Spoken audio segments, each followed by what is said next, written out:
Hi, my name is Gautam. I'm a fourth year PhD student at the Center for Heterogeneous Integration and Performance Scaling, Department of Electrical Engineering, UCLA, and I'm advised by Professor Subramaniam Iyer. The title of my talk is a heterogeneously integrated, high-resolution, and flexible inorganic microLED display using fan-out wafer-level packaging. This work was done in collaboration with Vico Instruments and Disco. So here's an outline of the talk. So first, I'll go over the background and motivation for this work, give a detailed flow of the process. So talk about the different steps of the process along with the corresponding experimental results, give a summary and future work, and finally the acknowledgements. So first, background and motivation.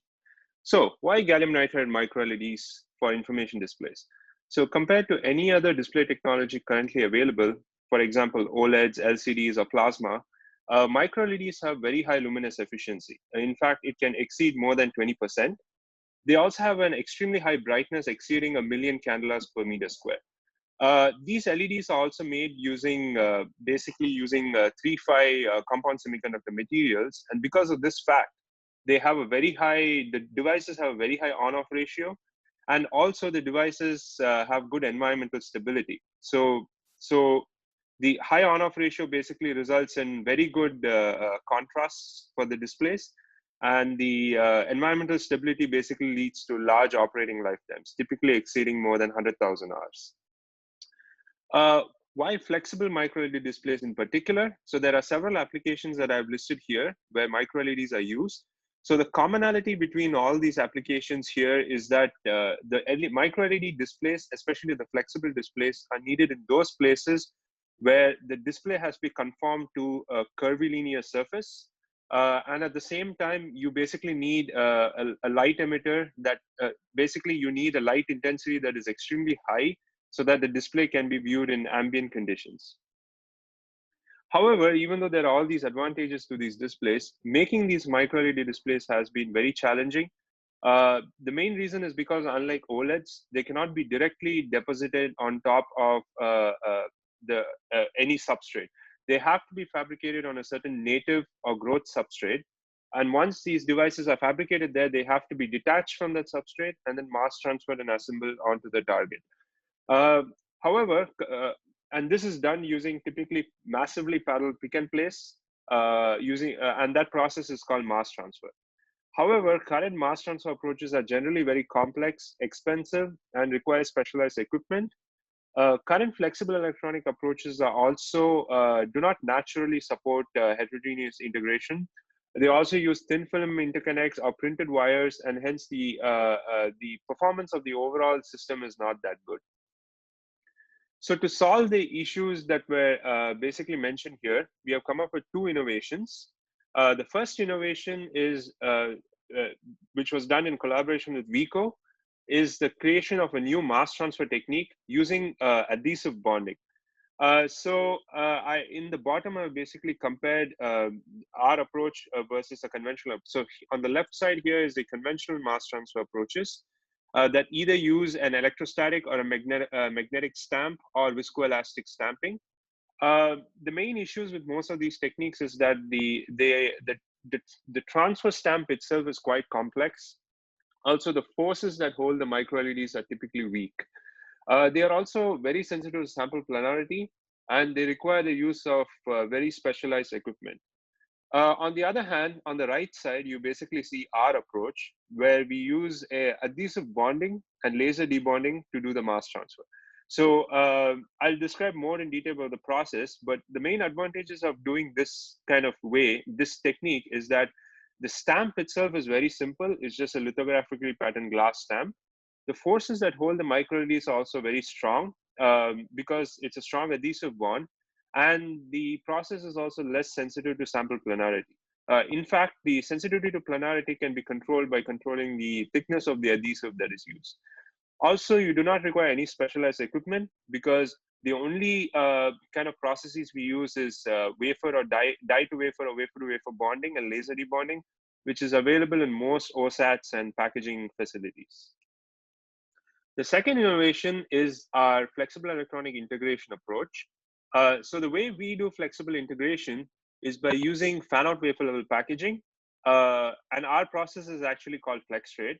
And using fan-out wafer level, what we do is we embed the different components such as the micro-LEDs or the silicon CMOS diodes in a common molding compound, which in our case is polydimethyl siloxane, which is a viscoelastic polymer. And then after these components are embedded here, we directly metallize and interconnect the devices using standard back-end of line processing.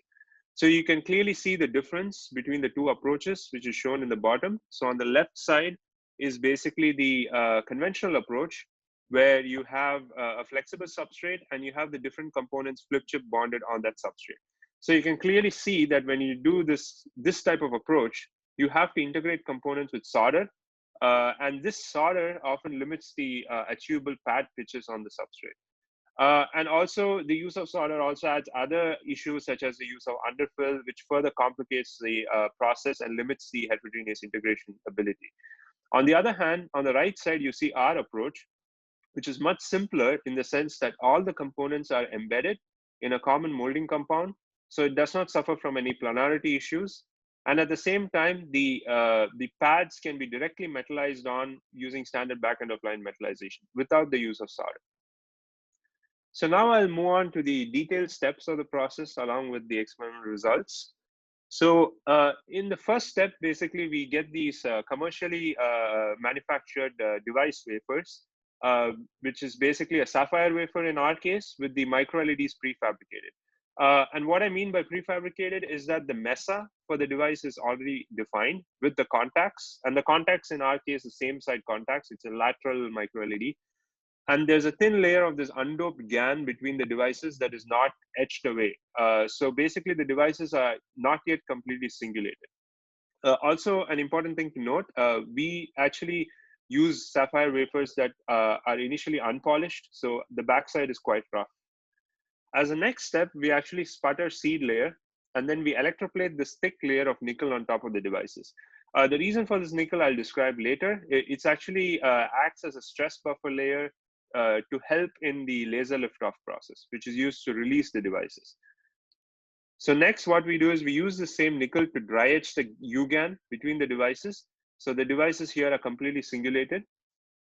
And these are the experimental results for this step. So here you see on the left side is an optical image where before any processing, the devices are basically probed to get the VI characteristics.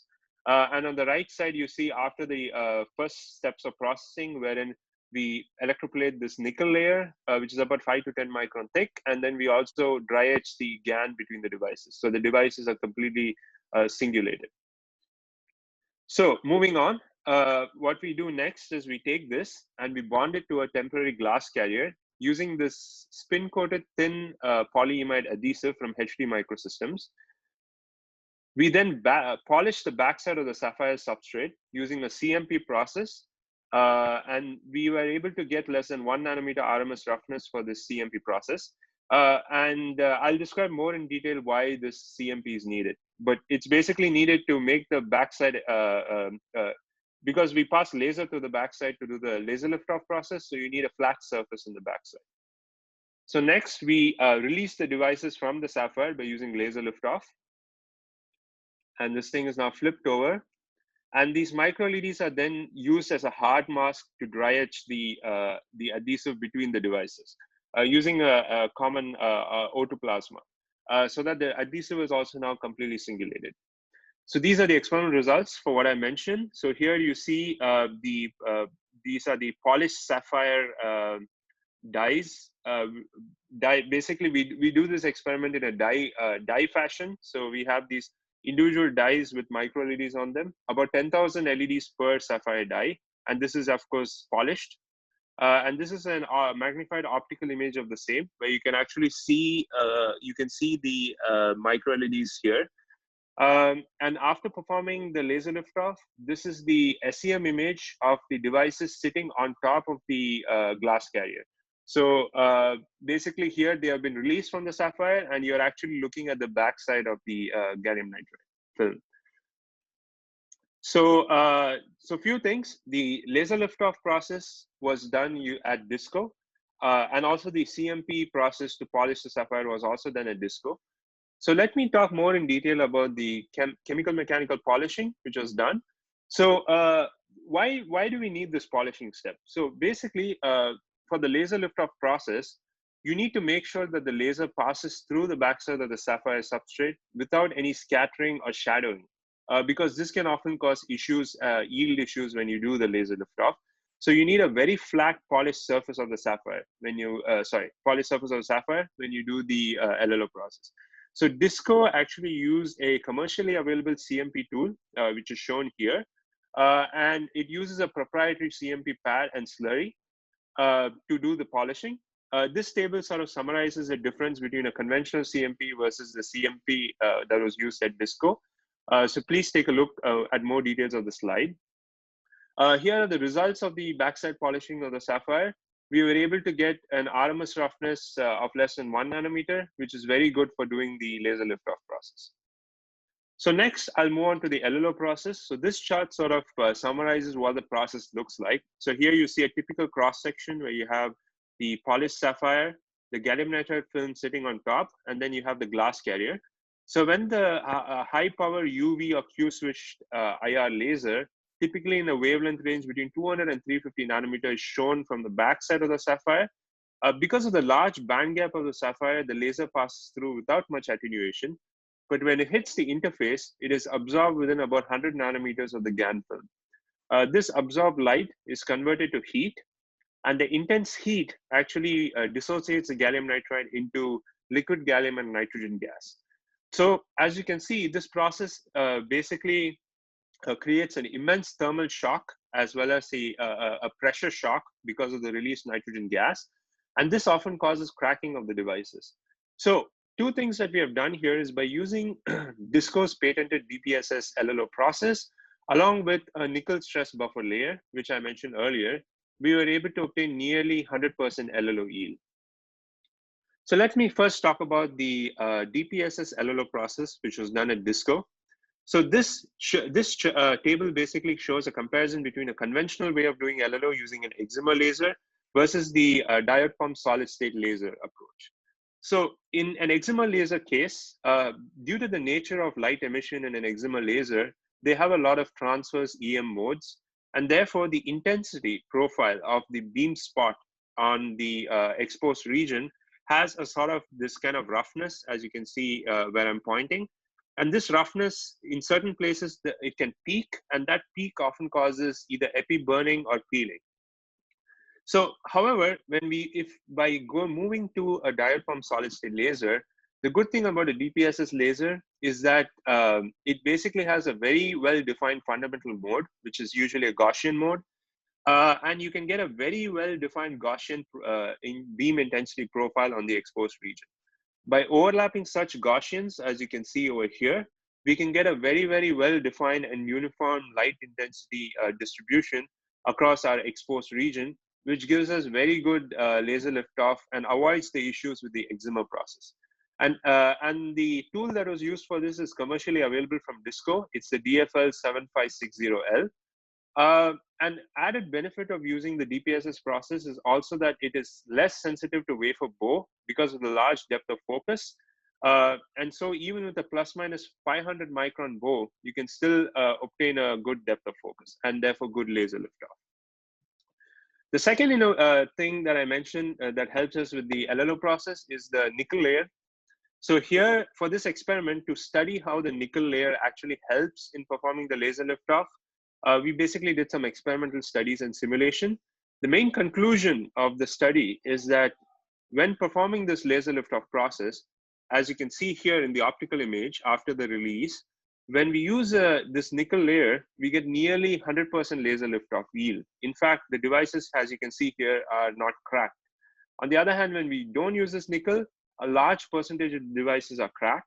And sometimes the cracking is so intense that the device itself chips off. The quality of the release films was also confirmed with photoluminescence experiments, which is summarized here. And the main summary from this experiment is that when we use this nickel layer, we get comparable PL intensity to virgin films on sapphire. On the other hand, when we don't use the nickel, we get nearly a 2x reduction in the PL intensity, which is again indicative of the fact that the nickel actually helps to significantly improve the quality of the release films. We had also confirmed this fact using finite element modeling, which is summarized here. So this simulation basically, I won't go into much details of this. It's available in our paper. But the main summary from the results of the simulation is that, as you can see here, when the incoming pressure wave hits the gallium nitride, it plastically deforms the nickel, as you can see here. And this plastic deformation of nickel acts as a shock cushion for the incoming pressure wave, which in turn relieves the stress in the GaN film. And we believe this is the reason why the films do not crack when we use this nickel layer. Actually, from the simulations, what we get, the kind of numbers we get is that the normal stress in the GaN film reduces by about 5x by going from no nickel to about 10 micron thick nickel layer. So the summary is that by using a combination of the DPSS process and the nickel stress buffer layer, we can get nearly 100% laser lift-off yield. So now let me move on to the next part of the process, which is the actual mass transfer. So the devices are now sitting on the temporary carrier, and we actually bring this glass stamp, which we lithographically align to this bottom temporary carrier, and then bond using the adhesive bonding. So this mesa, which is patterned on the glass stamp, is about 3 microns thick, and the adhesive is the same spin-coated adhesive that was used earlier. We can get about less than 1 micron alignment accuracy when doing this process. This is the experimental results for this glass stamping. So this is what the glass stamp looks like in an SEM.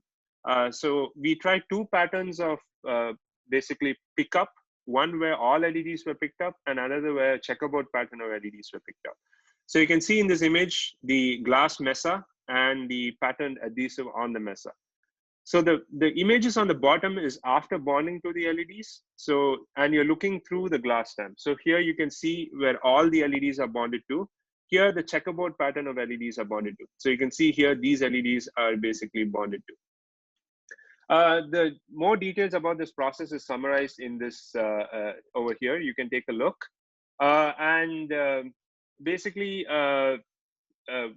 Basically now that the stamp has been bonded to the LEDs, the next step is to release them so that they are completely transferred to the stamp. So that's what we do here. And the way we release the LEDs is by using a programmable laser debonding. So rather than basically releasing all the devices, we release only the devices that are attached to this glass stamp. And we do that using an excimer laser and a mask. So we pass the laser through a mask to do this process.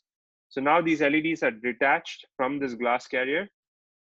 So this thing is now flipped over, and we do some basic cleaning, and we also wet etch the nickel layer so that the LEDs with the contacts are now exposed. At this step, we can actually do probing. We can test the devices, and we can do basically a massively parallel testing to make sure all the devices on the stamp work before we assemble it. So this is the experimental results for what I mentioned. Here you see the devices sitting on the stamp after release from the temporary carrier. So this is the actual outline of the stamp, and this is the LED. The nickel is still not yet removed.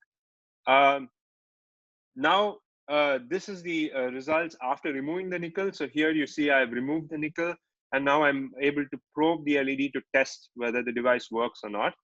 This is a magnified image of the same probing. And here I've summarized the experimental results of the electrical testing. In this particular figure, I've established a comparison between, we have established a comparison between micro-LEDs on sapphire versus micro-LEDs sitting on the glass stamp. And what we find is that the degradation in the forward current, for example, at an operating voltage of 4 volts is less than 5%, which basically tells us that the process works very well without damaging the devices in any way. Next, after the devices are tested, we take this known good die glass stamp and we place it on a thermal release tape, which is laminated on a glass or silicon carrier, which is part of our flex straight process. Next, we perform the final laser debonding using the same excimer laser process so that the LEDs are now completely transferred to this thermal release tape. We can repeat the process in a step fashion. Like for example, here I place another stamp, but with a different color of LED, and I do the same process to transfer the devices to the tape. So now all the LEDs have been transferred to the tape. Now I can also do flip chip bonding. So you can see here that after I clean the surface of the devices, I can flip chip bond an IC, for example, a silicon CMOS IC for a display driving application. And here you can see the thicknesses of these devices.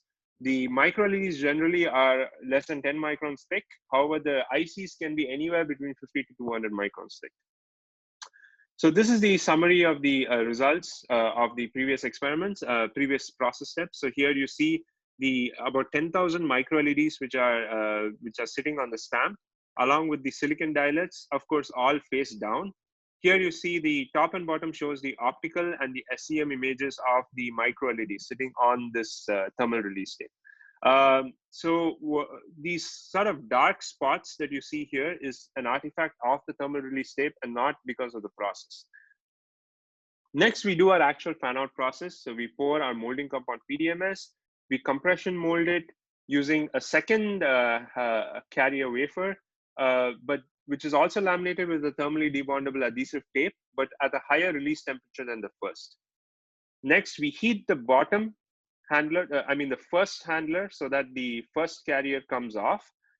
And basically it's flipped over and we get this very flat surface with all the microLEDs and ICs embedded in the PDMS with the exposed contacts. And this is the SEM image of what that looks like. So here on the left, you can see the normal pattern and the checker pattern of LEDs, which are embedded in the PDMS. And here you see the silicon die, which is embedded in the PDMS. And this is basically ready for metallization because the contacts are now exposed. So as I mentioned, the next step is to basically make the two metal layers. So I've shown here two metal layers that were created using back end of line processing, basically semi-additive plating to create the wires, and finally a passivation. And then after all the passivation and metallization is created, we heat this to the release temperature of the bottom handler so that the bottom handler comes off. And then we get this very flexible substrate with embedded LEDs and the silicon dioide, with the LEDs sort of emitting through the PDMS substrate as shown in this cross-section. So this is the final, basically the final experimental image of the fabricated sample. In this particular case, the metallization has not yet been created. So you see here about 10,000 microLEDs embedded in PDMS. This is about a 0.56 inch diagonal display. And here you see all the silicon diodes embedded in the PDMS. So this substrate is very flexible. In fact, it can be bent to less than 5 millimeter bending radius without damaging the devices. And the PDMS is also very soft material. So this display is also incredibly soft and skin-like. So now I'll summarize the work and talk about our future work. So in summary, we developed a novel microLED mass transfer process and used it along with a novel flexible integration process called FlexRate to demonstrate a high resolution microLED display, which is extremely bendable and flexible. The mass transfer technique that we use is based on adhesive bonding. It's less complex and easily scalable and usable compared to other techniques available in industry. We have successfully demonstrated the feasibility of the process by experimentally demonstrating the matrix array of integrated InGaN-GaN blue microLEDs in PDMS at more than 200 ppi resolution. Our future goal is to demonstrate a fully functional passive matrix display on FlexRate. And what I mean by fully functional is we have still not put the metallization. So in the future, we want to also create the metallization and demonstrate a fully working display. So I would like to acknowledge all the people mentioned in this chart. Please take a look. I also sincerely thank all the CHIPS consortium members who have greatly helped us with this project. Please also have a look at the other talks from our group, which is also given and presented in the same conference. Thank you for your time.